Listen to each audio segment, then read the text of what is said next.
Hello friends, welcome back to Arnav's travel diary. Well, आज का blog थोड़ा अलग है। आज हम ट्रैवलिंग के बारे में कुछ डिस्कस नहीं करने वाले हैं। Today we are going to discuss about the current issue of layoffs. आप कैसे घूमोगे फिरोगे मज़े लोगे अगर आपके पास जॉब ही नहीं है। This is the exact scenario which is happening right now around the market world wide. कह रहे हैं कि एआई जॉब्स खा जाएगी। Given the latest issue and the problems, AI is already into losses. जैसे कि Sam Altman का OpenAI हो गया, Grok is doing, but it's still not able to meet the ROI. उसके अलावा कुछ वीडियो क्रिएशन AIs हैं जो काम कर रहे हैं लेकिन उतना प्रॉफिटेबिलिटी नहीं दिखा पा रहे थे। अगर हम वर्क वाइज बोले तो Copilot जो माइक्रोसॉफ्ट ने इंटीग्रेट किया है, that is also burning a lot of cash. Microsoft given the size and the क्या बोले मार्केट शेयर इसके पास है, they are able to consume the losses, the money they are burning, लेकिन प्रॉफिटेबल तो कुछ भी नहीं है। दे आर, आप जो प्रॉम्प्ट लिखेंगे, देखो मेरे को उतना नहीं आता, मेरे को उतना एआई के बारे में मालूम है जितना मैं ऑफिस में या अपने काम में इस वक्त मेरा इम्प्लीमेंट हुआ है and I am using it. Okay, तो इतना प्रॉफिटेबल नहीं है जितना बता रहे हैं, इतना यूजफुल नहीं है जितना बता रहे हैं, लेकिन कंपनीज में ले ऑफ्स हो रही हैं। The most prominent one we all know is Oracle. 30,000 निकाले जिसमें 12-15,000 तो इंडिया से ही निकल गए, ओके, सडनली। और उसके अलावा भी अमेजोन तो निकालती है, अभी एआई के नाम पे और ज़्यादा निकाल रही है। Microsoft is set to lay off. Wells Fargo, the company I work in, is laying off. Same reason, cost cutting है, AI implementation है, they have invested heavily on automation, AI tools, especially Copilot, और उनका in-house भी कुछ AIs है which they are trying to work it out, and based on that they are leaning out on the headcount. इसके अलावा पूरी की पूरी इंडस्ट्री, IT इंडस्ट्री शॉक में है। People are losing jobs, किसी का लोन चल रहा है, किसी कोई घर बना रहा था, कोई पैसे बना रहा था, किसी घर में बच्चा हुआ है, कोई अपनी फैमिली शुरू कर रहा था, कोई लाइफ शुरू कर रहा था, कोई करियर शुरू कर रहा था। तो these are the things which are happening. तो इसमें आपका और मेरा क्या फ़ायदा या नुकसान है? वैसे नुकसान ही नुकसान है, लेकिन बोल सकते हैं ये टेम्पररी नुकसान है, एक किस्म का बबल है, इफ आई वुड से, कि जिनको भी डर लग रहा है कि जॉब चली जाएगी या जिनका जॉब चला गया है already and you are looking for job. The first problem आप जो फेस कर रहे होंगे, लाइक इस वक्त जो सिचुएशन है, मेरे आसपास जितने भी दोस्त थे, around 80% of them office colleagues, they are not there. मैं जहाँ बैठता हूँ ऑफिस में, वहाँ पे मैं ही बैठता हूँ आज के डेट पे। मेरे आजू बाजू जो 20-25-50 लोग बैठते थे, दे आर सिटिंग, इधर ले ऑफ्स हो गए हैं या उन्होंने कुछ जॉब छोड़ दी है, they are looking for it, वैसा। तो हाँ, ये प्रॉब्लम है बहुत बड़ी। इसको काउंटर कैसे करें? वेल देखो, इससे ये हर 20-25 या 30 साल में ऐसा होता है। बहुत इससे पहले एक बार एक प्रॉब्लम आया, एक ऐसा ही ले ऑफ सिचुएशन आया था, which was the .com bubble. उस वक्त आप किसी भी तरह का .com वेबसाइट बना दो and investors will come running to you. जो अभी एआई के साथ हो रहा है, किसी भी किस्म का एक एआई बना दो, चैट बॉट बना दो, एजेंट बना दो, जनरेटिव मॉडल बना दो, जनरेटिव एआई मॉडल बना दो, ग्रॉक जैसे बड़े टूल्स बना दो, वीडियो क्रिएशन टूल बना दो, वेबसाइट्स बना दो जिसमें एआई को इम्प्लीमेंट कर सकते हैं टू सम एक्सटेंट, वो भी क्लाउड एआई। ऐसा नहीं कि आपने एआई अगर आप खुद बनाने जाओगे तो आपको एक सर्वर रूम लगेगा बड़ा सा, उसमें आपको ग्राफिक्स कार्ड लगेंगे, इक्विपमेंट्स लगेंगे, रैम लगेंगे जिसके प्राइसेस हाई हैं उसी वजह से। उसके बाद क्लाउड स्टोरेज लगेगा, उसके बाद न्यूरल प्रोसेसर्स जो थोड़े अलग होते हैं, नॉर्मल प्रोसेसर जो कंप्यूटर होते हैं वो अलग होते हैं, न्यूरल प्रोसेसर अलग होते हैं। अभी जो लैपटॉप्स आ रहे हैं जिसमें कोपायलट एनेबल्ड है विंडोज़ में और एप्पल मैकबुक्स में, these are they also have a neural chip. एक नॉर्मल प्रोसेसर चिप है and there is a neural chip. Same thing is used in your AI data centers, जिसको data centre बोलते हैं। तो अगर आप थोड़ा रिसर्च भी करें तो these data centers are failing. Investors are pulling out their money and support from them. कई डेटा सेंटर्स जो यूएस, यूके, कनाडा और दूसरे कंट्रीज में हैं, they are facing mass like push from the locals, क्योंकि पीने का पानी यूज होता है, खराब कर रहे हैं, गंदा कर रहे हैं, इलेक्ट्रिसिटी का इशू कर रहे हैं, because they need a lot to run these systems. तो इसमें कॉस्टिंग बहुत ज़्यादा आती है. तो मतलब एक ह्यूमन को रिप्लेस करने वाला जो आइडिया एआई ने बेचा था, somewhere down the line, right now it is not working. I'm expecting down the line 10 years तक तो कुछ कर लेंगे तो, but not too early. जिसने भी जॉब खो दिया है या आप जॉब खोने वाले हो, या at the verge of losing your job, my suggestion is, अगर गया है तो आप अप्लाई करो एवरीडे. और कुछ ट्रिक्स होते हैं एप्लीकेशन का. ऐसा नहीं कि आपने ब्लाइंडली अप्लाई किया. कुछ आप देखेंगे नौकरी और फाउंडेट और दूसरे वेबसाइट्स पे, the recruiters are putting their phone number, WhatsApp number, email ID. वहाँ पे अप्लाई बटन नहीं लगाना, वहाँ पे आपको मेल करना पड़ेगा.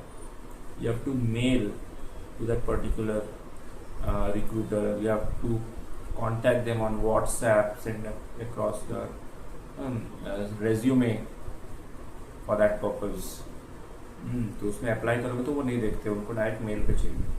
These things, छोटी छोटी चीज़ें आपको देखनी पड़ेंगी. Then the second thing is you have to upgrade yourself. आपको नए सर्टिफिकेशंस करने पड़ेंगे, AI रिलेटेड सर्टिफिकेशंस करने पड़ेंगे. आपका जितना भी एक्सपीरियंस है उसके हिसाब से अगर कोई सर्टिफिकेशन आपका मिसिंग है, आपको वो करना पड़ेगा. You have to invest heavily on certifications. Heavily भी नहीं बोलूँगा, आजकल सर्टिफिकेशन का रेट काफ़ी कम है. You have to learn software, you have to learn regarding AI, implementation, this, that and a lot of things. तब आप हायरिंग पॉइंट ऑफ व्यू से आप केपेबल दिखोगे. नहीं तो right now you are technically dependent human being right now. तो वो चीज़ें हैं, आपको देखना पड़ेगा कैसे क्या करना है, नहीं करना है. And then what to do, what to say. Hard time है, पास हो जाएगा. जिसका भी जॉब लिया है उसको वापस मिल जाएगा, या फिर आप कुछ और कर लेंगे. तो not to worry, hold on to it. आप इसमें अकेले नहीं हो. आई वुड से लाइक अभी तो मैं हूँ, लेकिन I am also like upgrading myself, so trying to be relevant. क्योंकि मैंने आजू बाजू देखा है, पूरा का पूरा फ्लोर खाली हो गया है. And if I am not wrong, अगर आप भी जॉब कर रहे हैं MNC में या कहीं भी, you might have seen the same scenario. आपके दोस्त, आपके कलीग्स जो आसपास बैठते थे, सडनली वो आना बंद कर दिए. फिर आपको पता चला कि वो ले ऑफ हो गए. Things like that. तो ये खतरनाक है, डेंजरस है. सुनने में जितना डरावना लगता है, एक्सपीरियंस में उससे भी डरावना लगता है. और जिसके साथ होता है, गॉड नोस उसके साथ क्या होता है. तो या हाँ, यूज दिस पॉइंट. दिमाग ठंडा करके आप सही तरीके से अप्लाई करो. अप्लाई आपको डेली करना है. और कुछ ट्रिक्स हैं. If you comment below, if you are really interested in. देखो क्या होता है कि आप शायद दिन में जो भी आ रहा है 30, 40, 50 एप्लीकेशन करें, आपको एक कॉल नहीं आएगा. And this is the main issue going on right now. ऐसा नहीं कि आपका CV मजबूत नहीं है, आपका प्रोफाइल मजबूत नहीं. There are tricks. जिसको कॉल आ रही है उसको पता है, वो बताएगा नहीं. जिसको नहीं आ रही है उसको समझ में नहीं आ रहा. अभी अपस्किल करना है, क्या अपस्किल करना है, किस तरह का अपस्किल करना है, कितना अपस्किल करना है. Like if you over upskill you will not receive any calls. इसको तो कुछ ज़्यादा ही सीख लिया है, पैसे ज़्यादा मांगेगा या ये आएगा नहीं, इसको शायद ज़्यादा कॉल्स आ रहे हैं. ऑन द कॉन्ट्रेरी आपको कॉल आ ही नहीं रहे होंगे, लेकिन ज़्यादा कॉल्स आ रहे होंगे का एक माइंडसेट बनेगा. तो कितने एक्सपीरियंस में कितना आपको अपस्किल करना है, क्या अपस्किल करना है, किस तरह से आपका अपस्किलिंग डिस्ट्रीब्यूशन होना चाहिए. अगर आप इस प्रॉब्लम को फेस कर रहे हैं जहाँ पर आपको नया जॉब ऑफर नहीं आ रहा है, कॉल्स नहीं आ रहे हैं, लेड ऑफ हो चुके हो, बैठे हो काफ़ी टाइम से, then you have to think, you have to know. तो इस चीज़ पे रिसर्च करना पड़ता है. सडनली जाके आप स्किल कोई भी सर्टिफिकेट कर लोगे तो that is a waste of money, effort, time. अगर करेक्टली अपस्किल करोगे तो वो आपको काम आएगा. अगर इनकरेक्टली अपस्किल करोगे तो आपके CV, आपके रिज्यूमे को वो अफेक्ट करेगा. The second thing which people don't know but they are silently facing is ATS score. ATS score पहले नहीं चलता था, इस तरह का कुछ नहीं था, लेकिन ATS में क्या होता है, आपका CV का, आपका रिज्यूम का, आपका प्रोफाइल का एक रैंकिंग होता है. तो profile should rank at the higher excellent और अबव हाई जो आपका जॉब बोर्ड्स वेबसाइट्स होते हैं वहां पे। Along with that when you are applying you are filling up a form, आप कंपनी के वेबसाइट से भी किसी जॉब प्रोफाइल के लिए सबमिट करते हो, तो वहां भी आपका रिज्यूम का एक ATS स्कोर वर्कडे हो गया, मोस्टली कंपनीज वर्कडे यूज करती हैं, या फिर दूसरे employ management profile management software को यूज करते हैं वर्कडे की तरह। तो इसमें जब आप सबमिट करते हैं आपका एक ATS स्कोर जनरेट होता है, कोई वो सिस्टम ही करती है। और ये जो रैंडम वेबसाइट्स पे आप होते हैं ना फ्री ATS स्कोर चेक कीजिए, उसके जैसा नहीं होता है, थोड़ा अलग होता है। मैंने काम किया हुआ है वर्कडे के ATS स्कोर पे, तो मुझे मालूम है कैसे काम करता है। तो ये फ्री वाले पे मत जाओ, अगर फ्री वाले पे आपको ATS स्कोर हाई दिखा रहा है तो जरूरी नहीं कि एक्चुअल वर्कडे पे कंपनी का जो पेड सॉफ्टवेयर है, प्लेटफॉर्म जो यूज कर रहे हैं बड़े बड़े ऑर्गेनाइजेशंस का, ये कंप्लीटली अलग काम करता है। इसका रिव्यू सिस्टम अलग है, इसका स्कोरिंग सिस्टम अलग है, इसका रिडंडेंट रेशियो और रिडंडेंट एक्शन का स्टाइल जो है वो अलग है। जो फ्री वेबसाइट है वो एक वेग अंडरस्टैंडिंग के ऊपर एक एल्गोरिदम उन्होंने बना के रखा है, उसके हिसाब से आपको स्कोर दे रहे होंगे।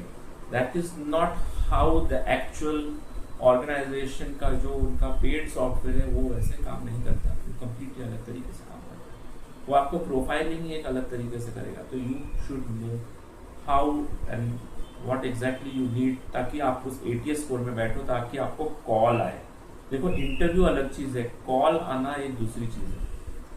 आपको अगर कॉल्स ही नहीं आ रहे हैं, दैट मीन्स योर रेज्यूमे में इशू है, दैट मीन्स आपका ATS स्कोर में इशू है, दैट मीन्स आपका जो प्रोफाइल है या जो रेज्यूमे है आपने उसमें या तो बहुत ज्यादा चीजें लिख दी है या फिर कुछ लिखा ही नहीं है, या फिर इतना कुछ मिक्स एंड मैच लिख दिया है आपने कि आपका रिज्यूम कंफ्यूज हो गया है। तो मैं सोच रहा हूँ कि धीरे धीरे इन पे मैं वीडियोस बनाऊं, क्योंकि I think somehow it's need of the our and the people who know how these things work, ये लोग चुप हैं क्योंकि दे आर स्केर्ड कि कल अगर मेरा जॉब चला जाए और मैं ये इन्फॉर्मेशन शेयर कर दूं, मेरा जो नॉलेज शेयर कर दूं, या जो भी दिन जो लोग इसमें फुल टाइम करते हैं, उनको डर है कि कहीं लोग इसका इस्तेमाल करके जो अवेलेबल अपॉर्चुनिटी है उसको ग्रैब कर लेंगे, तो कल अगर मेरा ले ऑफ हो जाए तो मुझे जॉब नहीं मिलेगा। There are things these people are scared about it.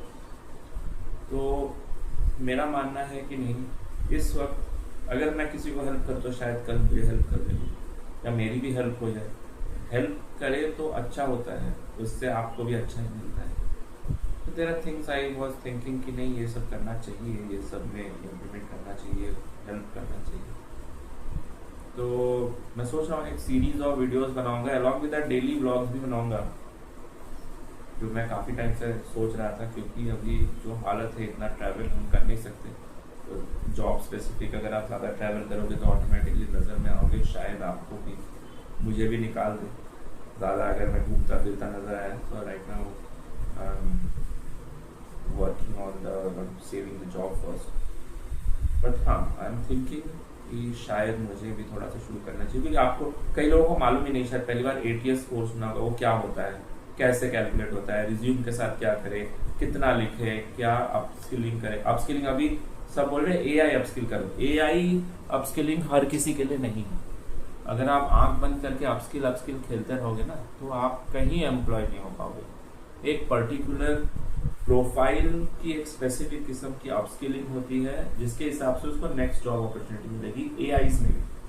ऐसा नहीं है कि कोई भी उठ के आएगा जो कुछ और ही किस्म का एडमिनिस्ट्रेटिव जॉब कर रहा था, वो AI अपस्किल कर लेगा तो उसको जॉब नहीं मिलेगी।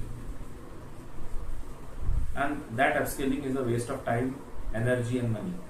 स्ट्रेट फॉरवर्ड, आप उसका कुछ और कर सकते थे। तो मैं ऐसा करूँगा, सोच रहा हूँ। अगर आपको भी इंटरेस्टेड है और आप जानना चाहते हैं कि क्या करना चाहिए तो कमेंट दे दो, लेट मी नो अगर इस पर बनाना चाहिए। अगर मुझे कोई भी कमेंट्स नहीं आए तो उतना स्ट्रेस नहीं करूंगा, हल्के हल्के पे जिनको भी, क्योंकि मुझे व्यूज आते हैं, कमेंट्स नहीं आते। अगर मैंने देखा कि नहीं है ज़्यादा, कुछ लोग को इंटरेस्ट नहीं है, तो लेट्स सी कि अब देखते हैं। If you are really interested comment below, let me know. अगर आपको जानना है कि क्या करना है नहीं, तो कमेंट बिलो कि हाँ हमें इस पर और इन्फॉर्मेशन होना चाहिए, क्या ATS स्कोर, क्या रिव्यू सिस्टम, क्या अपस्किलिंग वगैरह। क्योंकि मैं खुद भी टीम्स चलाता हूँ, मैंने हायरिंग फायरिंग वाला प्रोसेस जो होता है, ऑन बोर्ड ऑफ बोर्ड बोलते हैं इसको, इस पे मेरा काफ़ी हद तक डीप नॉलेज है, इसीलिए मुझे ये स्कोरिंग सिस्टम वगैरह का आइडिया है, सीवी में क्या लिखना नहीं लिखना। जैसे कि मैं अभी कर रहा हूँ तो मैं रिज्यूम में हर बार चेंज करता हूँ डिपेंडिंग ऑन दी आउटपुट, तो मुझे मेजॉरिटी में कॉल्स आ जाते हैं। अभी क्लियर इसलिए नहीं हुआ क्योंकि ज़्यादातर क्या होता है, किसी को इमीडिएट ज्वाइनर चाहिए, किसी को थोड़े से कम कॉस्ट में चाहिए, किसी को कुछ और चाहिए, बट देन कॉल्स तो आएंगे ना आपको। अगर आपको कॉल्स ही नहीं आए तो आप कैसे इंटरव्यू पे बैठोगे, आप कैसे कहीं पे जॉब क्रैक करोगे, आप कैसे कहीं पे स्विच करोगे।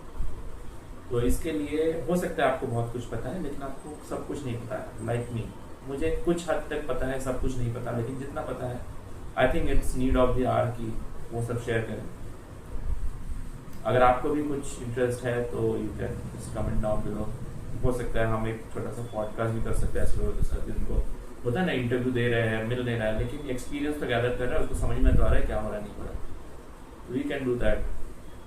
तो अगर आपको अच्छा लगा तो लाइक कीजिए, शेयर कीजिए, नीचे कमेंट्स कीजिए, और I think I will start making a series on this, क्योंकि ये नीड ऑफ द आवर है तो मेरे ख्याल से करना चाहिए। उसके बीच बीच में कुछ ट्रैवल व्लॉग्स जो मेरे आते रहते हैं वो आते रहेंगे।